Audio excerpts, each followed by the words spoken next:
Alors qu'est-ce qu'on fait? On se barricade? On continue comme si de rien n'était? En réalité, il y a des solutions. Pas parfaites, pas simples, mais nécessaires. D'abord, recycler. Donner une seconde vie aux métaux. Ce n'est pas une chimère. Ça représente déjà près de 8 milliards de chiffre d'affaires en France. Sans parler des perspectives. Le marché mondial devrait atteindre plus de 1100 milliards de dollars d'ici 2030 avec une croissance de 4% par an. Le bémol, il faut des infrastructures de collecte et de traitement des déchets. Et ce n'est pas tout. Tous les métaux ne se recyclent pas facilement. Certains sont dispersés en toute petite quantité. D'autres tout simplement irrécupérables. D'autres encore sont immobilisés dans des infrastructures qui fonctionnent, des éoliennes, des batteries, des panneaux solaires. Résultat, la chaîne de récupération est complexe et loin d'être au point.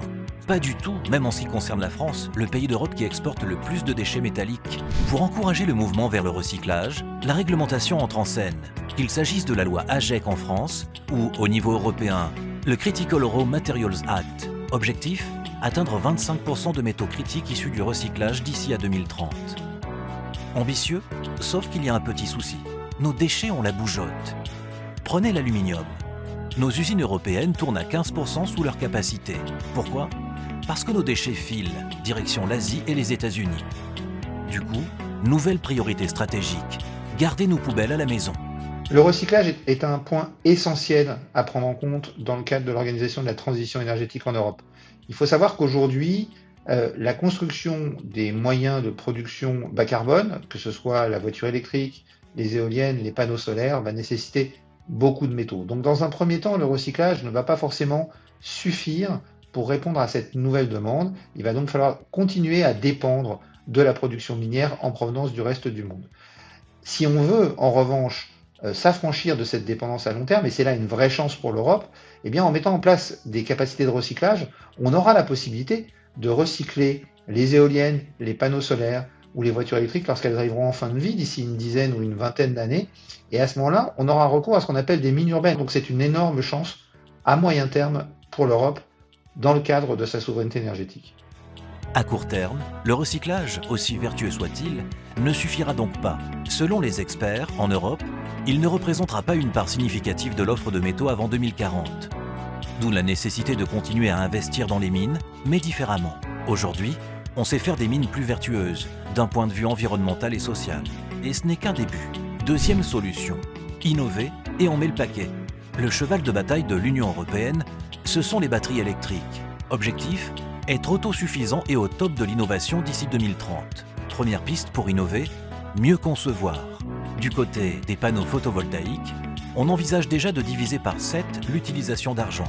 Deuxième piste, trouver des alternatives. Par exemple, une nouvelle génération de batteries n'utilise pas de cobalt, ce sont les batteries LFP. Et leur part de marché ne cesse de progresser. Bonne nouvelle? Pas si vite.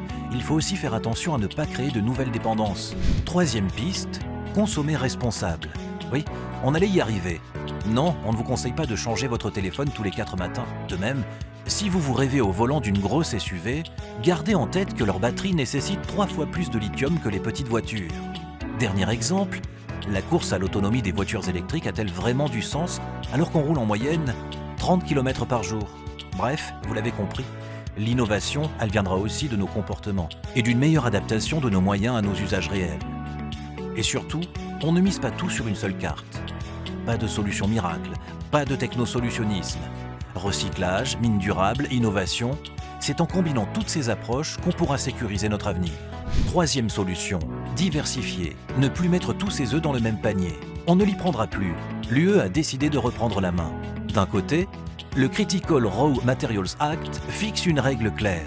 Ne plus dépendre d'aucun pays à plus de 65% pour une matière première donnée d'ici à 2030.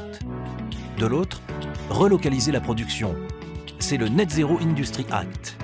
Objectif, produire au moins 40% des technologies vertes nécessaires à notre économie sur le sol européen. Résumons, on diversifie ce qu'on importe et on produit ce qu'on peut chez nous.